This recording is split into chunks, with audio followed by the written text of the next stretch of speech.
নমস্কার বন্ধুরা, ঝর্ণা ঝুমা কিচেনে সবাইকে স্বাগত। আজ আমি কুমড়ো পাতা দিয়ে একটা চটপটে রেসিপি আপনাদের সাথে শেয়ার করব। তো সেই জন্য দেখেন এইখানে কুমড়ো পাতা নিয়ে নিয়েছি।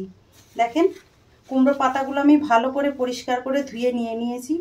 আর এখানে দেখেন রসুন আর নিয়ে নিলাম কাঁচা লঙ্কা। তো এখন আমি পাতাগুলোকে কেটে নেব। দেখেন ভালো করে কেটে নিচ্ছি।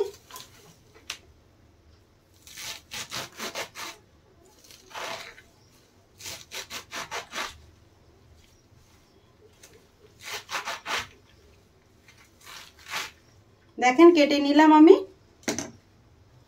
গ্যাসে আমি কড়াই চাপিয়ে দিয়েছি আর কড়াইয়ের মধ্যে দেখেন কুচনো কুমড়ো শাকগুলো দিয়ে দিলাম। আর দিয়ে দিলাম দেখেন রসুন আর কাঁচা লঙ্কা।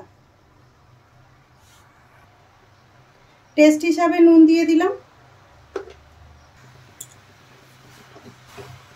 একটু নেড়ে দিচ্ছি। আর এর মধ্যে কিন্তু জল দেওয়ার দরকার নেই, যেহেতু নুন দিয়ে দিয়েছি তো শাক থেকে একটু জল বেরোবে। ঢেকে দিলাম আমি একটু। ঢাকনা উঠিয়ে একবার দেখে নেব।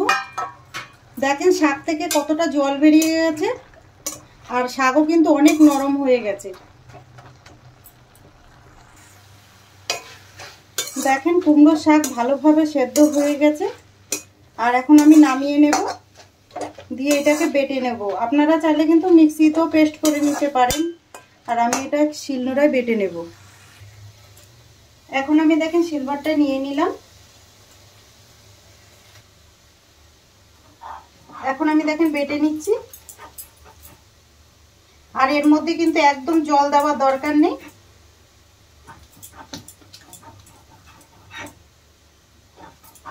দেখেন একবারেই ভালোভাবে কিন্তু পেস্ট হয়ে যাচ্ছে।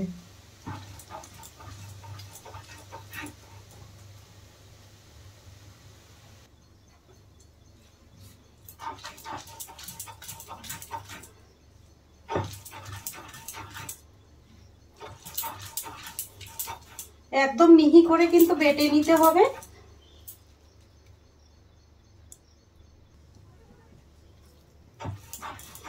দেখেন দুবার করে পেস্ট করে নিচ্ছি আবারও। একদম দেখেন মিহি করে পেস্ট করে নিলাম। দেখেন বেটে নিয়ে নিয়েছি। বাটার পরে দেখেন এখন আমি বাটিতে নিয়ে নিলাম।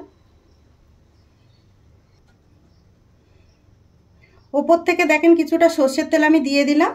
এবার গরম গরম ভাতে কিন্তু খেতে খুব ভালো লাগে। তো এই রেসিপিটা যদি আপনাদের ভালো লাগে তাহলে আমার চ্যানেলটাকে সাবস্ক্রাইব করবেন, লাইক করবেন, কমেন্ট করবেন আর অবশ্যই শেয়ার করবেন। Thank you.